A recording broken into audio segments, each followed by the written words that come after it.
Saya siapkan untuk materi berikutnya.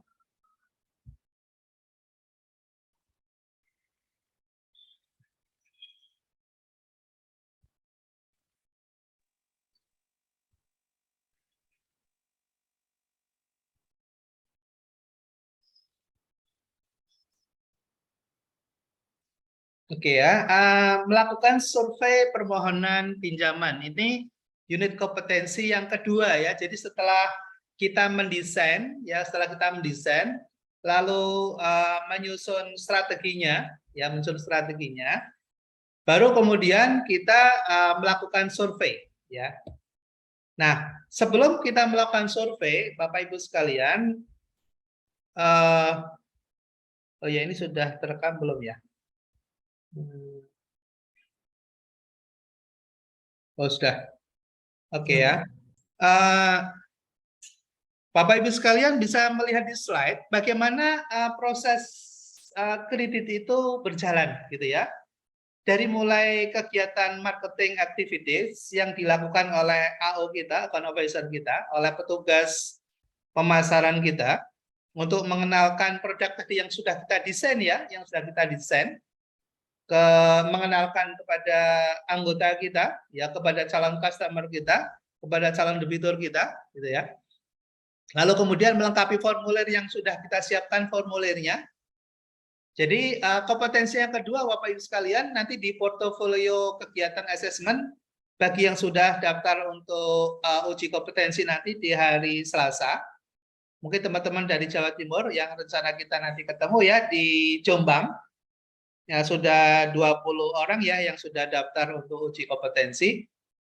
Rencana hari Senin kita offline ya, hari Senin kita offline di di Jombang, lalu kita akan uji kompetensi mungkin di Jombang juga ya kalau salah ya.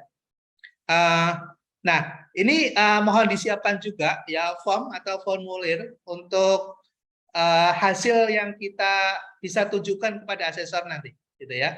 Jadi Bapak Ibu sekalian silahkan bisa nyontoh juga nggak masalah ya, nyontoh dari suatu form ya, dari form yang kita miliki di lembaga kita, yang dimiliki oleh lembaga kita coba lihat, kita desain ulang sehingga itu menjadi hasil kita modified ya, kita modified ya, bentuk aplikasi pada saat ada calon customer atau calon debitur atau calon anggota peminjam kita ingin mendapatkan layanan dari pinjaman itu, apa yang harus dia isi ya, form, isian form itu apa saja yang diperlukan. Nah itu salah satu dari kompetensi yang harus kita tunjukkan kepada asesor, gitu ya Bapak Ibu sekalian.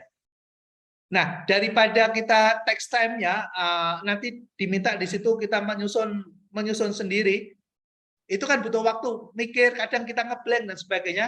Siapkan saja mulai sekarang, gitu ya, siapkan saja mulai sekarang. Kita desain form aplikasi permohonan kredit, ya, yang hasilnya dari kita, ya, yang hasilnya dari Bapak Ibu sekalian sebagai asesi nanti, gitu ya. Nah, lalu kemampuan berikutnya apa yang harus kita bisa kuasai, yaitu analis. Analis itu ada analisis awal, surveyor namanya, surveyor. Jadi ketika Bapak Ibu sekalian bertugas sebagai pelaksana kredit, maka Bapak Ibu bisa menganalisa dari form yang sudah diisi itu eligible atau tidak. Nah, untuk mengetahui eligible atau tidak, maka kita sandingkan dengan dokumen kita. Dokumen manual yang tadi sudah kita desain itu Bapak Ibu sekalian, itu punya checklist, ya, ada checklist. Contoh, misalnya, ini sasaran targetnya siapa? Kemudian pekerjaannya apa? Tinggalnya di mana? Gitu ya. Tinggalnya di mana secara demografis, itu kan kita sudah punya ketentuan tadi yang kita sudah bisa kita desain tadi di awal itu. Kita sandingkan, kita checklist, itu namanya analisis awal, ya. Misalnya gini, sasaran kita itu adalah karyawan, misalnya pegawai. Kok yang daftar misalnya pedagang pasar? Oh, ini tidak eligible. Tidak eligible untuk produk ini yang didaftar gitu loh, yang dilamar gitu ya. Produk yang mau diambil itu tidak eligible. Bukan orangnya tidak eligible gitu ya. tapi untuk produk ini kurang eligible, berarti dia nanti kita arahkan ke produk yang lain gitu loh maksudnya. Ya. Jadi Bapak Ibu sekalian harus memiliki apa namanya tadi manualnya itu. Lalu ada form yang disediakan. Form yang disediakan harus inline ya dengan checklist analisis awal. Itu harus inline. Jangan kita punya manual produk pinjaman untuk karyawan, misalnya untuk fixed asset, ya untuk fixed asset, untuk karyawan misalnya, untuk consumer product misalnya, kok kita mendesain aplikasi permohonannya untuk misalnya entrepreneur, untuk pengusaha gitu misalnya, untuk wirausaha misalnya, ya nggak matching gitu. Ya, jadi Bapak Ibu sekalian sesuaikan ya kebijakan produk yang kita sudah buat itu dengan form aplikasinya itu harus matching, harus matching. Nah, nanti Bapak Ibu akan melakukan analisis awal, ya. Nah, itu Bapak Ibu bisa praktekkan nanti pada saat kegiatan assessment itu nanti asesor akan menguji, ya akan menguji, gitu, akan menguji mana coba manualnya, gitu ya, manualnya dibawa, ya produknya, kebijakan produknya, lalu form aplikasinya dibawa, gitu, lalu kemudian disandingkan, gitu ya, matching. Nah, kalau nggak matching nanti analisis awalnya itu akan menjadi default, gitu ya. Oke. Halo Mas Dwi. Halo Mas Dwi. Mas Dwi. Mas Dwi. Boleh di-mute dulu. TP.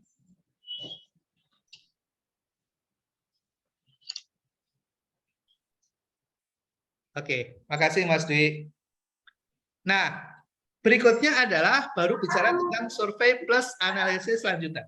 Ya, bicara tentang survei. Nah, kalau ini udah eligible, ya udah eligible antara dengan kebijakan produknya sudah eligible, gitu, baru kemudian survei dan analisa lanjutan. Nah, kertas kerja survei itu, ya kertas kerja surveinya itu juga harus inline, ya dengan checklist yang ada di dalam analisis awal.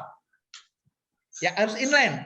Jangan sampai nanti ketika kita ikut assessment misalnya kita membawa dokumennya salah. Ya. Misalnya gini, checklist untuk analisis awal produk pinjaman pegawai misalnya. Lalu survei yang kita bawa misalnya di dalam assessment nanti misalnya yang kita bawa kok analisis untuk UKM gitu. Itu beda gitu ya. Ya, jadi Bapak Ibu jangan sampai salah. Mulai sekarang tolong disiapkan bagi yang sudah mau ikut apa namanya kegiatan assessment, ya kegiatan uji kompetensi nanti. Disiapkan mulai sekarang gitu ya. Nah, nanti hari Senin ketika kita offline, nanti tolong dibawa itu. Nanti saya bisa bantu untuk lakukan apa namanya? Ya, kita coba matchingkan dulu nanti hari Senin itu, ya. Jadi kita kalau ada yang salah kita perbaiki dulu, ya kita perbaiki.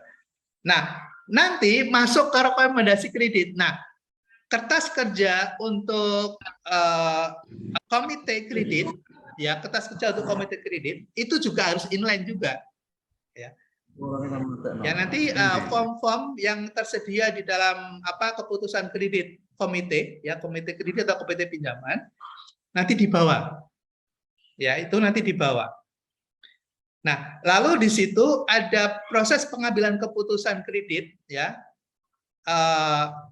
Siapa saja yang bertanda tangan, ya di dalam kertas kerja komite itu juga harus sesuai dengan kebijakan kredit, yaitu di manualnya. Masih ingat Bapak Ibu sekalian, tadi di awal itu kan ada pengambilan keputusan kredit. Level 1, level 2, level 3 gitu ya. Kalau misalnya plafon di bawah 5 juta cukup dilakukan oleh manajer kredit misalnya. Level 5 juta ke atas sampai 50 juta harus mendapat persetujuan misalnya sampai ke kepala cabang misalnya. 50 ke atas harus ada persetujuan pengurus misalnya. Nah, level-level itu tercermin di dalam kertas kerja komite kredit, harus tercermin di situ.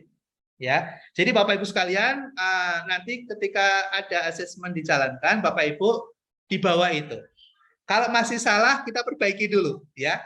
Nah, justru ketika kita tahu kalau di situ ada kesalahan dokumentasi dan administrasi, maka Bapak Ibu disitulah ketika kita bisa melakukan koreksi, berarti kita sudah paham, gitu ya. Ketika kita bisa melakukan koreksi, berarti kita sudah bisa paham, gitu. Nah, nanti itu dibawa, ya, nanti itu dibawa, ya.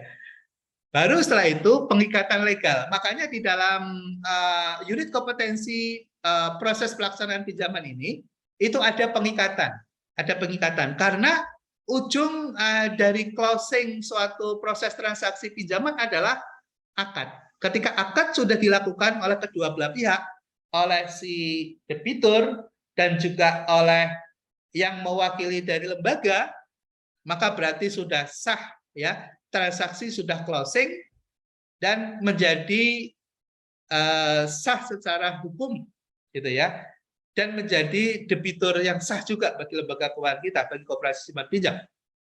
Nah, baru nanti ada disbursement. Nah, ketika ada proses disbursement, gitu, nah di situ kertas kerja untuk monitoringnya seperti apa? Kita tahu kalau uangnya sudah sampai ke nasabah atau belum, bagaimana caranya? Ya, Bapak Ibu harus bisa memastikan dokumen, gitu ya, yang memberikan petunjuk atau dashboard, ya, atau kertas kerja yang kemudian bisa menjadi bukti bahwa proses pinjaman sudah selesai, uang sudah cair dan sudah diterima oleh debitur, ya, sudah diterima oleh debitur. Nah, itu proses transaksinya seperti apa? Oke. Lalu kalau itu sudah selesai, berarti proses pinjaman, ya, sampai closing sudah selesai, baru kemudian pemeliharaan, ya, maintenance, monitoring dan evaluasi, ya, monitoring. Nah, bagaimana Bapak Ibu melakukan monitoring pembinaan? Kertas kerjanya seperti apa? Ya, misalnya kertas kerja kunjungan. Nah, kertas kerja kunjungan seperti apa bentuknya? Ya. Nah, Bapak Ibu siapkan kertas kerja kunjungannya, gitu ya. Nah, kalau kemudian ada temuan kredit bermasalah, misalnya, ya, lalu bentuk dari kertas kerja yang akan dilaporkan kepada pengurus koperasi kita, kepada manajer atau kepada atasan kita, bentuknya seperti apa? Kalau kemudian kita menemukan ada calon debitur yang punya potensi bermasalah, ya, yang punya potensi bermasalah, sehingga sebelum masalah itu terjadi bisa diantisipasi apa yang seharusnya dilakukan. Treatment apa yang seharusnya dilakukan sebelum ada masalah itu terjadi. Contoh misalnya, kita ketika melakukan kunjungan tiba-tiba di rumah, mohon maaf nih ya, amit-amit ya, di rumah nasabah misalnya terjadi pertengkaran besar suami dan istri misalnya. Lalu kita mendengar dari tetangga bahwa itu akan cerai. Ya. Bahwa itu akan cerai, tinggal menunggu waktu. Nah, ketika nanti ada perceraian berarti akan ada pemisahan kekayaan dan aset. Ketika aset itu menjadi penguasaan, masih dalam penguasaan bank, ya, masih dalam penguasaan koperasi misalnya, maka apa yang harus dilakukan? Nah, treatment ini yang harus dipahami oleh account officer kita. Bagaimana solusinya? Saya kira nanti ada topik tersendiri terkait dengan penyelesaian kredit bermasalah, ya. Bukan waktu yang sekarang untuk membahas itu. Tapi konteksnya adalah antara lain seperti itu. Kita punya kertas kerja yang harus kita bisa isi dan bisa kita laporkan kepada pengurus dan kepada pihak manajemen untuk mendapatkan respon dan kemudian melakukan treatment perlakuan agar mengantisipasi terjadinya risiko yang lebih buruk ke depan. Oke ya? Oke. Bapak Ibu sekalian, berikutnya berikutnya. Nah, jadi Bapak Ibu sekalian, tadi kita cerita ya tentang bagaimana kita menawarkan produk, kemudian kita bisa lakukan pendekatan, approach ya, lalu kita prospek, lalu kita closing, lalu kita handling. Ini proses yang harus dikuasai oleh seorang account officer. Ya, bagaimana mempresentasikan produk kita? Tadi kita sudah membuat fitur-fitur produk itu tadi. Kita harus tahu persis apa kekurangan produk itu, apa kelebihan produk itu. Nah, disitulah menjadi bahan kita untuk mempresent, untuk menyampaikan kepada calon customer kita, gitu ya. Lalu bagaimana melakukan approaching, ya, terhadap customer kita, pendekatan terhadap customer kita. Lalu bagaimana melakukan prospek agar potensial market itu bisa kita akuisisi menjadi salah satu debitur dalam bentuk closing transaction. Lalu kita handling kalau dia ada masalah. Nah, ini proses terus gitu berputar. Dan masing-masing butuh kompetensi untuk itu. Ya. Nah, Bapak Ibu sekalian, saya kira mungkin ada kesempatan lain ya untuk berpraktek gimana mencari potensial market, bagaimana melakukan pendataan. Ya. Kalau kita belajar, mohon maaf ya, dengan teman-teman di BRI asik ya. Saya pernah ada kesempatan untuk itu, untuk sharing gitu. Bagaimana melakukan mapping market. Ya, mapping market dilakukan. Lalu kemudian bagaimana melakukan present. Lalu bagaimana memprospek. Lalu bagaimana menghandling. Lalu bagaimana mengakuisisi sampai kemudian closing, gitu ya, sampai closing gitu. Nah, kalau kita nggak pernah training, ya kita nggak pernah ikut pelatihan, gitu. Nah biasanya ya activities as usual gitu. Yang biasanya dipahami oleh AU kita apa yang selama ini mereka ngerti pemasaran itu ya hanya misalnya datang ke orang gitu ya, hanya sekedar ala biasanya saja gitu. Tidak ada effort dan tidak ada strategi, trik dan taktik yang dilakukan sehingga terjadi goals dari suatu marketing activities, yaitu closing. Tidak ada closing, yang nggak ada closing. Sehingga wajar ada satu lembaga yang grupnya bagus, ada lembaga lain yang stuck. Kenapa stuck? Ya karena stafnya tidak kompeten. Stafnya tidak kompeten karena sistem pengembangan SDM-nya tidak terstruktur. Nah, oke, Bapak Ibu sekalian, saya kira ini menjadi hal yang krusial menurut saya.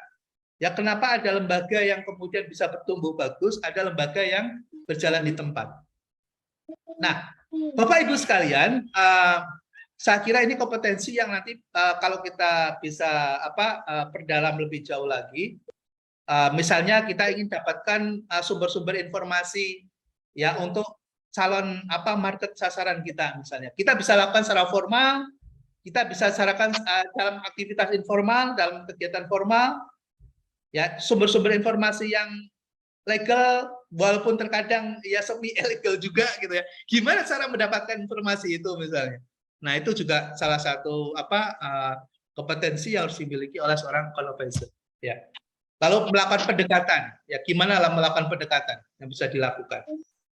Ya, pendekatan kalau kita terbatas ya dengan dengan knowledge dan dengan jejaring pergaulan dan sebagainya, maka akan menjadi sangat terbatas. Ya, oke, saya kira saya nggak akan terlalu dalam ya, karena ini hanya sekedar untuk pengetahuan awal saja, pengantar, ya. Ya, termasuk misalnya handling problem gitu ya. Setiap kali kita berhadapan dengan calon customer selalu dia akan punya masalah, ya, nggak akan mungkin tanpa masalah. Nah, masalah itu justru yang harus kita handle, gitu ya. Misalnya gini, aduh saya itu mau pinjam tapi kok saya nggak punya jaminan, misalnya gitu, ya, itu masalah, gitu. Tapi bukan berarti kemudian kita berhenti sampai di situ, gitu. Pertanyaannya adalah kita punya produk nggak untuk menghandle itu. Ya. Nah, disitulah yang kemudian ada tantangan yang saya sebutkan di awal. Produk itu jangan satu. Rata-rata sebagian besar yang saya temui di koperasi-koperasi simpan pinjam hanya 1, 2, maksimal 3 gitu. Nah, sementara koperasi simpan pinjam yang besar, yang sustain, yang bertumbuh gitu, yang saya sebutkan itu lebih dari 7 produk pinjaman. Ada pinjaman khusus untuk karyawan, ada pinjaman khusus untuk pedagang, ada pinjaman khusus untuk pertanian, ada pinjaman khusus untuk para imigran, untuk para TKI gitu ya. Ada pinjaman karena itu beda-beda gitu. Sehingga ketika ada problem, kita tawarkan, oh itu produknya ini, oh itu produknya yang itu, gitu loh. Nah sehingga apa? Sehingga bisa bertumbuh dan berkembang bisnisnya. Nah rata-rata koperasi simpan pinjam itu tidak bisa berkembang. Kenapa? Karena produknya cuma satu. Masalahnya banyak yang dihadapi dengan satu alat yang nggak bisa dong. Ya. Jadi modified terkait dengan pemahaman bagaimana mendevelop produk itu sangat relevan dengan sangat signifikan hubungannya dengan pertumbuhan bisnis yang dimiliki oleh lembaga keuangan. Itu hasil studi yang kita lakukan. Baik Bapak Ibu sekalian, teknis-teknis mungkin kita akan gimana cara closing gitu ya, itu tuh terkait dengan apa namanya soft skill ya, soft skill mungkin ada pelatihan soft skill ya teman-teman yang punya keinginan untuk melanjutkan itu. Baik Bapak Ibu sekalian, sebelum kita masuki ke kompetensi yang ketiga, silakan Bapak Ibu sekalian bisa menjawab pertanyaan uji kompetensi tulis dalam bentuk multiple choice yang ada di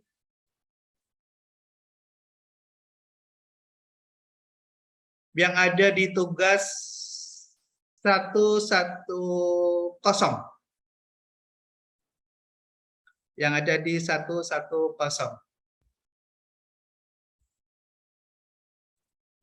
Oke, silakan diklik. Mungkin kurang lebih butuh waktu 15 menit kalau nggak salah. Ya 15 menit. Yang